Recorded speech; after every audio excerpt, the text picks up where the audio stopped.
This conversation is brought to you ad-free thanks to the generous support of the Howl in the Wilderness Patreon community.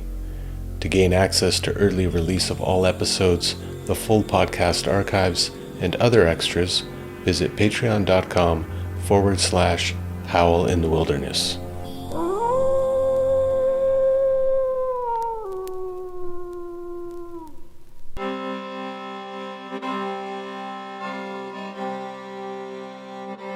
So this is a chart for C.G. Jung, and if anyone watching this isn't aware of what an astrology chart is, we're essentially looking at the moment that C.G. Jung came into the world, takes his first breath. There is a little bit of difference with some of the times that are out there. His daughter became an astrologer, and this is the time that his daughter gives. So it's the chart that I like to use, which is set for 7:24 p.m. on July 26 in 1875. Jung, in case anyone doesn't know this, very fittingly is born at sunset. So almost everything about his work, including going into the underworld, is so much about this Leo sun. And the sun in Leo means the sun is in its own sign setting. He's born at twilight as the sun is coming down on the horizon, about to go into the underworld.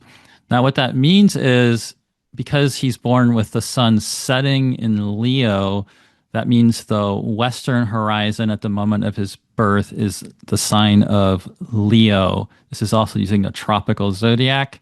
So the seventh house, if you see this chart, there's a number 7 on the right side. That's standing for the western horizon, and the sun in Leo is setting there. That means the moment that he's born, rising in the east on the eastern horizon is the sign of Aquarius.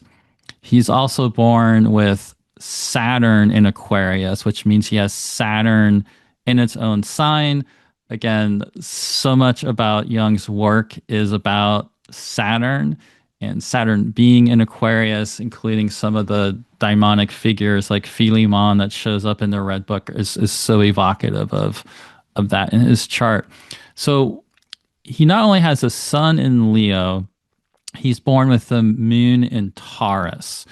So what we're doing when we're trying to find out where the lot of fortune and the lot of Daimon are in the chart is we are going to take the relationship between the sun and the moon, and we're basically going to cast them from the ascendant. So in astrology, the term for lot, it goes back to this ancient Greek word kleros, which is basically the same word that was used for divination or lottery, like in the myth of when they draw lots to determine what order they're going to go in. That way you kind of cast lots, and it's sort of like accidental in a way. You're kind of throwing them down, but you're also then, obviously, there's some kind of divine will going on with that divination of where they land. And so lots are something that go back to the very beginning of astrology, and especially the lot of fortune. So what you're doing is you're taking a mixture of the sun and the moon in the chart, and you're casting it from that ascendant and seeing where it lands. So because Jung is born with the sun in Leo and the moon in Taurus, he's born in that last quarter phase of the moon where it's like half light, half dark, increasing darkness. And so if you can tell here that the difference by zodiacal degree between his sun and the moon, we're basically taking from the ascendant, and these 2 points that are highlighted, this blue color up here with a cross, that is the lot of fortune. And this point down here with the gold color, that is the lot of Daimon. So for somebody born during the day, what we do is we go from the sun all the way around to the moon. We cast that from the ascendant. That lands up here for the lot of fortune. We go the other way. We end up here at the lot of Daimon. But basically, whatever your lunar phase is, whatever distance that is, one is going to be one way from the ascendant, the other is going to be the other way from the ascendant. So they always mirror the ascendant. They're always equidistant and create this like mirror structure. All right, great. Can I jump in as a Yeah. interested layperson? Yeah, yeah, totally. When you say cast from, can you Yeah. just get a little more technical about that? Is it a matter of the Counting degrees and degrees. distance, or? Yeah, you're counting degrees. So if we took the distance, if we measured this and counted it going from Young's sun in Leo in order all the way around to his moon in Taurus, and then we begin at 1 degree of Aquarius where he's born, and we go all the way around the zodiac, we're gonna land here where that lot of fortune is in Scorpio. And if we instead go from the moon to the sun and count that distance, and then come down from the ascendant, or actually, yeah, that's another way to do it. I mean, we basically that's going to be the lot of Daimon.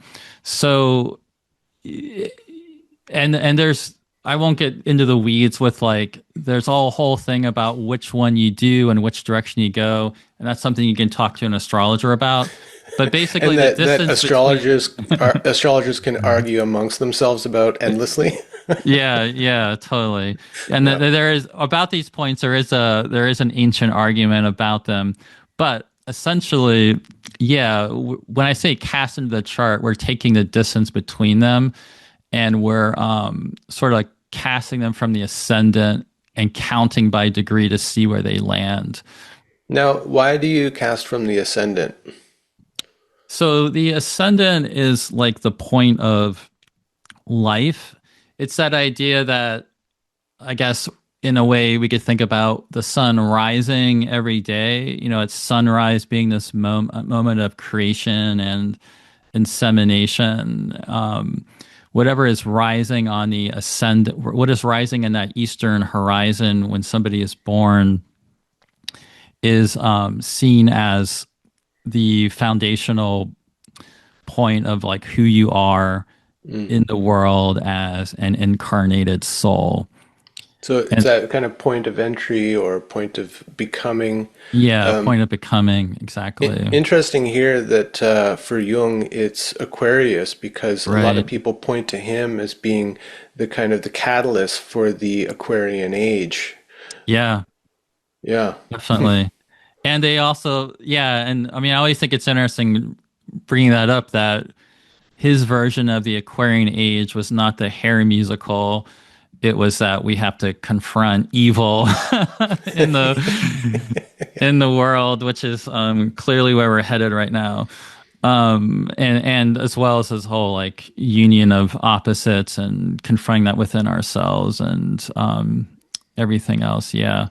Yeah, I don't know if Hair the musical, The Age of Aquarius included a confrontation with the Antichrist. I'm not sure.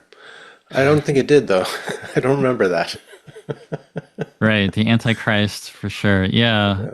Yeah. But there's definitely been a lot of discourse about the Antichrist recently, so maybe we are headed in there. Hmm. Um, so about these 2 points, though, when we're talking about this, like a soul incarnated into a body, the lot of fortune, which is what we see, has a little blue mark around it, and that's in Scorpio. The glyph by that means Young is born with a lot of fortune, about 13 and a half degrees of Scorpio in what is considered his 10th whole sign house. The lot of fortune is going to be more about the material bodily experience of the soul incarnated into this world. So it could be everything from the material prosperity they enjoy, as well as like the ups and downs of fortune, passion, suffering, the whole, full gamut of just like what we experience materially in the world. And then the point that has the gold circle around it, which is the other way the sun moon distance moves from the ascendant, that's the lot of Daimon. So it also has to do with that destiny of what we're going to experience in the body, but it is more about the immaterial rather than the material. So it's more about what is animating that person in the world, what it's got more in terms of their intention, more in terms of aspects of their character, or what they're hoping to choose to do or intend to do with their life, in that kind of more like animating vocational way, rather than fortune has a little bit more about kind of what's happening that's not always, it can be out of our control in terms of what's going on with all that.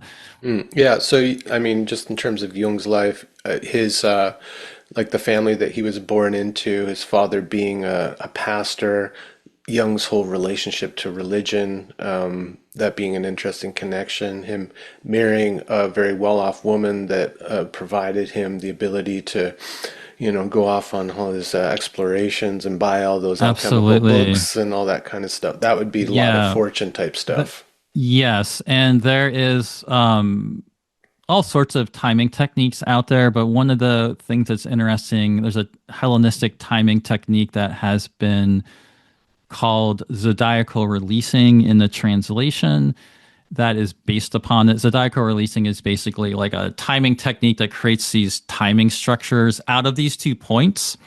And the him, when you look at that with a lot of fortune, it shows up very clearly with when he meets Emma. Yeah, and Mary's like, right, the I think she's the second wealthiest heiress in all of Switzerland or something like that at the time they marry, and then her father ends up passing away and they get this big inheritance. And yeah, so that's definitely there. So with his chart, for example, if we're looking at fortune, this material point, being up in the 10th house, the which is also where his midheaven degree is, that 10th house of the chart is going to be very much about career and reputation and honors and our actions in the world, with what's really being seen.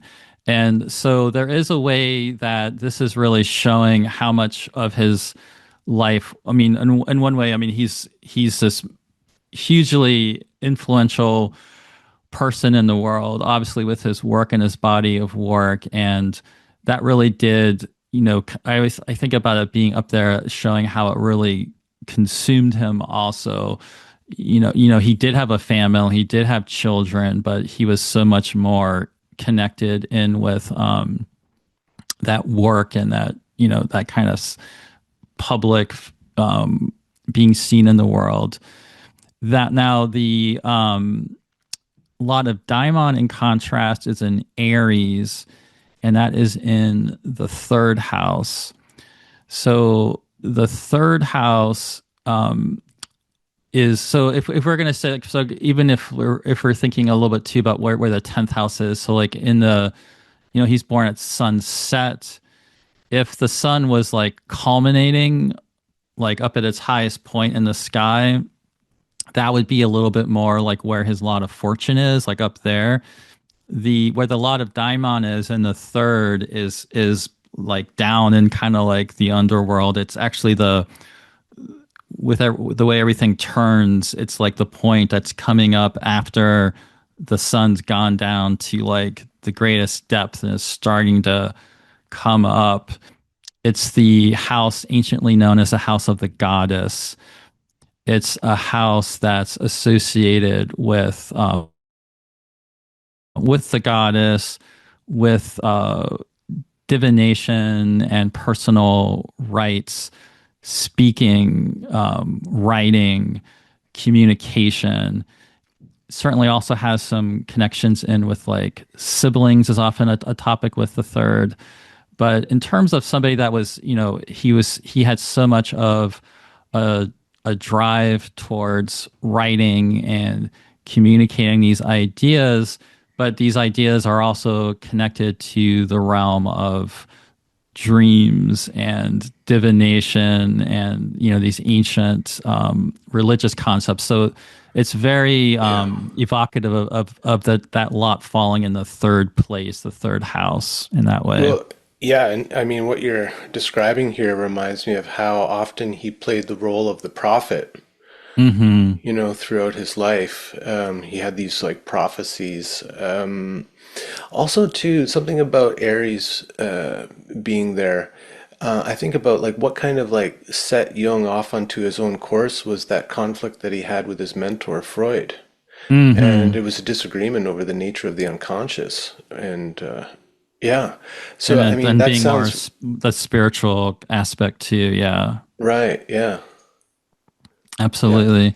Now, another thing you can also do with this is look to see where are the planets that are like these lots are in particular signs that have various rulerships associated with them. So in this case, both Aries as well as so a lot of fortune is in Scorpio. That's the nocturnal, watery home of Mars. The lot of Daimon is in Aries. That's the diurnal, fiery home of Mars. So interestingly, in his case, both of these lots are in the domiciles of that Mars and Sagittarius, which is then in his 11th house. The 11th house is known as the place of the good daimon because that's the part of the sky. If you orient to just again, if you face east and you think about the sun rising there, once the sun has moved up and is starting to head towards the culminating place where it's going to get during the day, that's the 11th place of the sky. So it's basically like rising up to the heavens. That's part of it tends to have a very extremely idealistic, aspirational, benevolent, uplifting type of meaning in astrology. So having Mars there really shows the great aspiration, the connection, with him, with the good daimon, and all of that. Um, and the 11th house can also be associated with the alliances you have and networks of people, and especially alliances and people you connect with about over your soul work, that the things that you're really here to do, or even like your audience. And so what's interesting about that with him is though that it is Mars. So when you're talking about, Jung formed all these important relationships and associations, but he also had massive fights and falling out. So, for example, the falling out with Freud, which again, with that zodiacal releasing technique, you can see how that it shows up with that. I also think like the third house, a lot of Daimon being there. I forgot to mention that a major thing for the third house is also just like your local community and your local area and what's familiar. So, of course, this is a person who he founds the Jungian Institute. The Jung Institute is like just down the street. He just can walk from his house down to where the Jung Institute ends up being. He had formed a psychological club in Zurich as well as larger types of things that we could see with like Aeronos and other things like that were more like for the world to be part of. But those are things that we can see with that these topics being sort of taken to that Mars and Sagittarius in the 11th place, the real drive, but also that in a Mars way, there's some conflict, there's some yeah, there's some tension and things like that comes with it as well.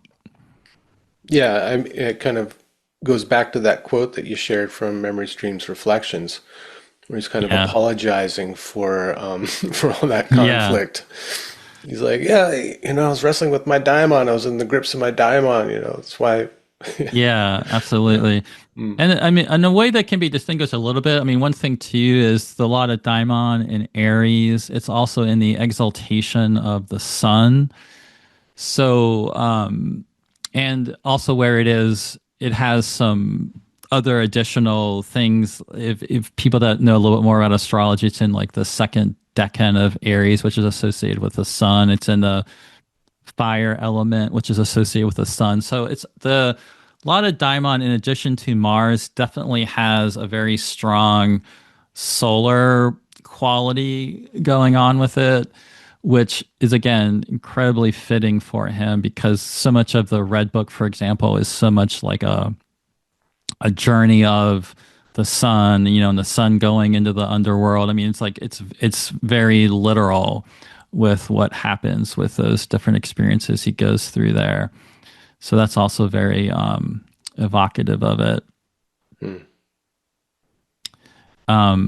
And so, for example, if people that are more familiar with astrology, if you're not familiar with these things, in the same way that you might place great importance on what's the planet ruling the ascendant, which in Jung's case is Saturn. So you would think, well, Saturn in Aquarius rules the ascendant.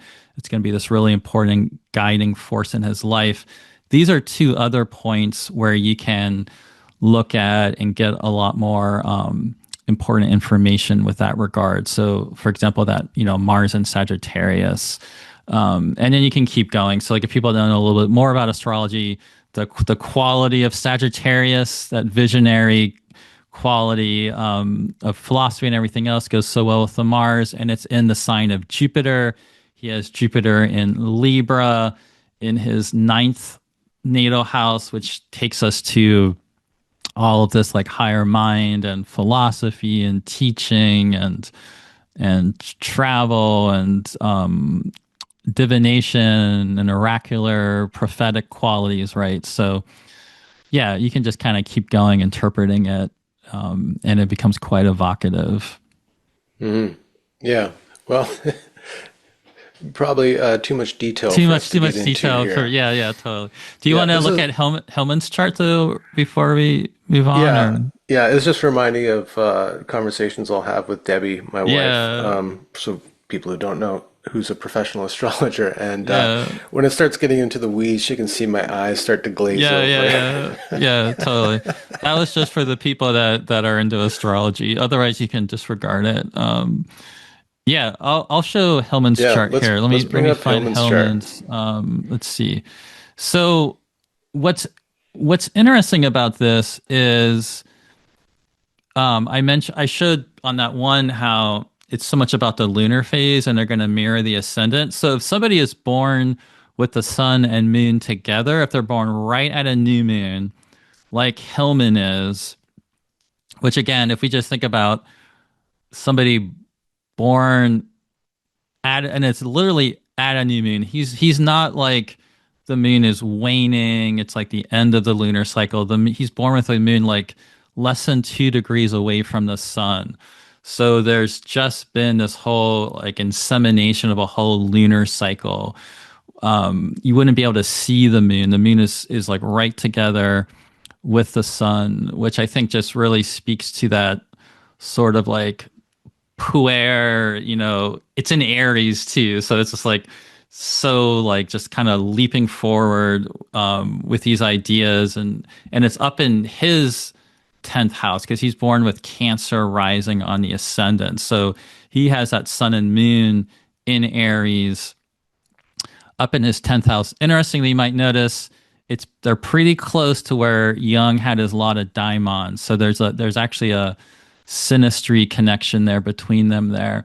But if you're born at a new moon, that means the sun and moon are together. So that means both the lot of Daimon and the lot of fortune are going to be right where the person's ascendant is. So in again, I have this chart in whole sign. So it's just showing the whole sign of Cancer as being the first house. But if you can see on this screen, this AS stands for the ascendant.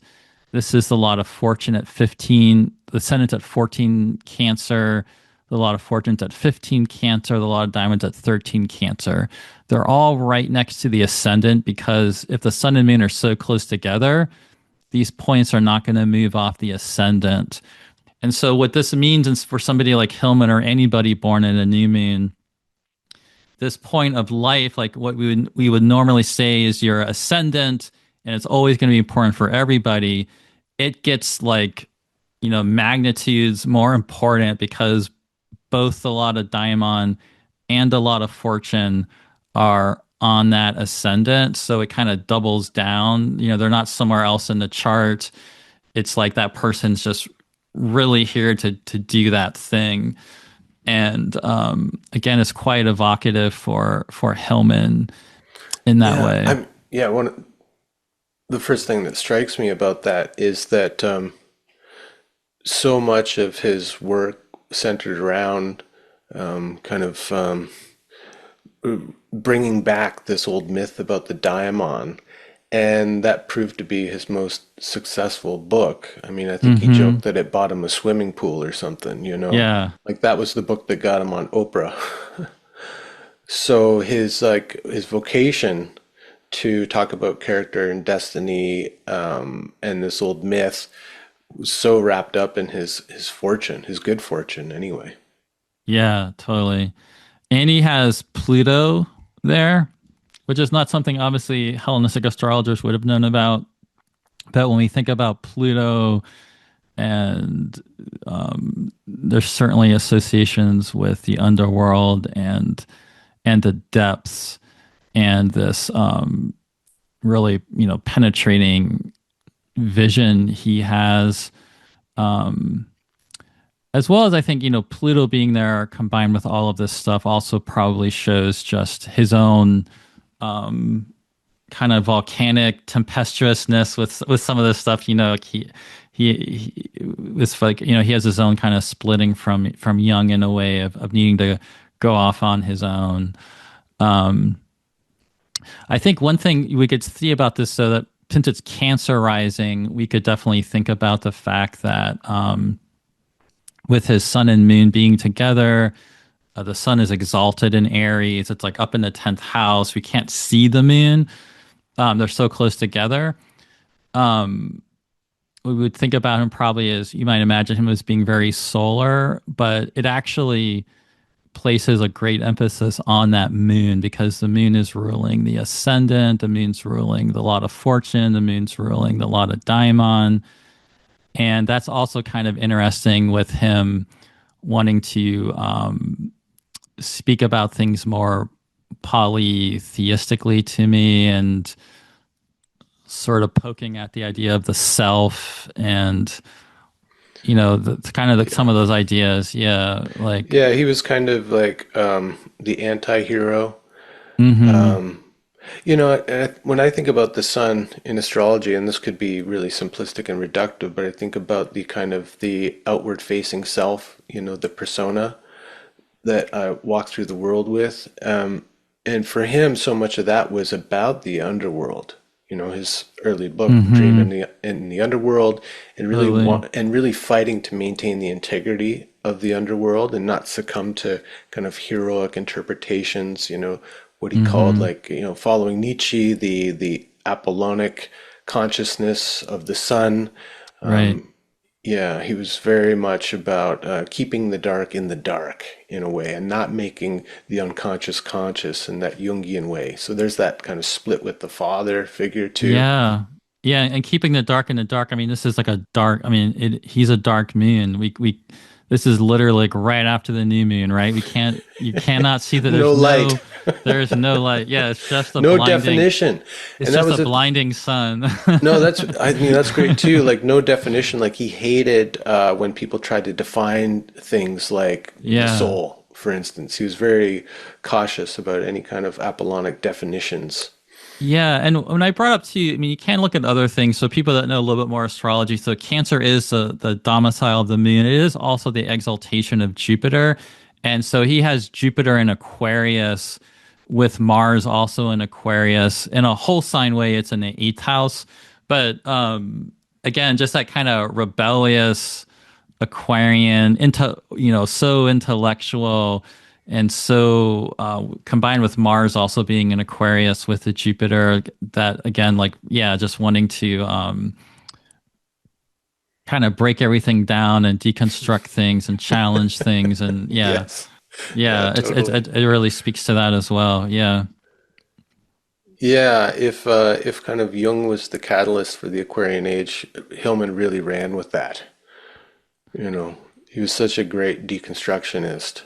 Yeah, totally. When you say it's Cancer rising too, I just immediately flashed to the tarot card of the Mm. moon with that crab crustacean figure coming up out of the depths. And in the Marseille deck that I use, it's holding like little gems in its claws. And I think that's like Hillman coming up out of the depths with these like Mm. beautiful little gems of like caustic wisdom. Totally. Yeah, I really like that. That's great. Yeah, yeah, that's great. Yeah, I think, looking at Jung and Hillman, because they're so kind of closely tied and they had such an interesting relationship, and there's always a really interesting dialogue between their work Hmm. that I think it's really cool to kind of see their charts together. Yeah, you might have noticed that even Hillman's Jupiter is pretty close to Young's Saturn, Hmm. which I think is also quite potent for like a Jupiter Saturn kind of Young being the elder, kind of old Senex figure for him that he's got the puer thing going on with, and it's like literally his Jupiter with which Jupiter isn't necessarily a puer, but relative to Saturn would be, it's much more that kind of like spirit quality versus like Saturn is definitely more the Senex quality. Yeah, I think about those two in relation to each other, that Jupiter is like about expansion and Saturn is about containment, kind Hmm. of conservativism. Yeah. Yeah. Yeah. And yeah, I mean, Hillman was such a kind of, I mean, in a way, he did have a conservative side in that he was trying to kind of bring some of the past along with us and not leave it all behind. Going back to the Greeks, the Greek mind, the Greek myths. But he was so kind of liberal in his politics as well. Toward the end of his life, he just said, I'm a Marxist. Like he really wanted to, to progress things in a certain way. Yeah, fascinating. Okay, well, I think we've reached the end. Uh, Now, do you have, I know that you've done some workshops and lectures on this topic. Like for people who want to go deeper, have you recorded anything? Do you have anything on your website? I do. Actually, I need to add the things I just did to my website. If for some reason I don't have them on there, people can reach out to me to get them. I do astrology consultations about these things. Um, the technique I mentioned, zodiacal releasing, which works with those 2 points. It's a timing technique. There's a course I actually teach for Kepler College. It's an astrology school that you're only going to probably want that if you If you're in deep already? yeah, yeah. There is though a free webinar I did for Kepler College on these points. I should send you a link to that. You could put that in here where I talk about it some more. And then I Great. do have the recent talks I've done as well. Yeah, excellent. Because I know a lot of people listen are, either kind of astrology curious and maybe just starting Yeah, to dip their toes in, but there are also people who have been practicing for a while and are interested in this archetypal adept psychological approach to astrology. So it sounds like you've got like a couple kind of levels in which people can wade in with you. And then, yeah, of course, totally. like people who aren't practicing astrologers can do a consultation with you around this theme of the daimon and character and Right. calling. Absolutely. Yeah. I Yeah. mean, I think all of this, I mean, um, it's a really interesting time period that we're living in, and so many things are falling apart in the world, and we don't really know how everything's going to be configuring, especially with like systemic jobs, you know.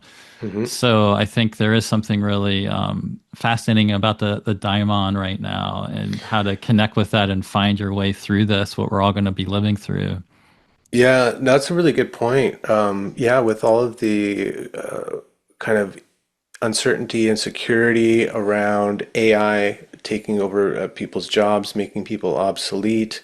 I think a lot of people are starting to wrestle with this. Like, if Yeah. all this is going away, what then am I here to do? Yeah, Yeah. exactly. I know it's almost like some of those options of where you would have followed this path to make this money, like it's like that job isn't necessarily may or may not be there at this point. There'll be something there, but yeah. Yeah, like, Some people are losing their jobs already is my point, I guess. Yeah.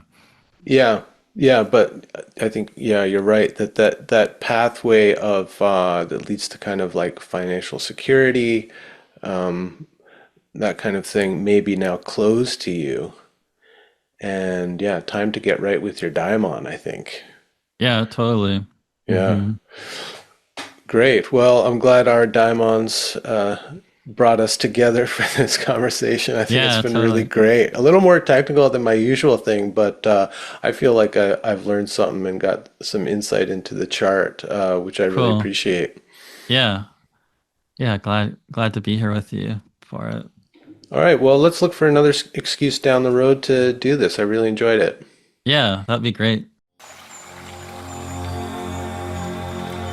To watch or listen to the full episode, become a free or paid member by visiting patreon.com/Howl in the Wilderness, or by downloading the Patreon app to your mobile device.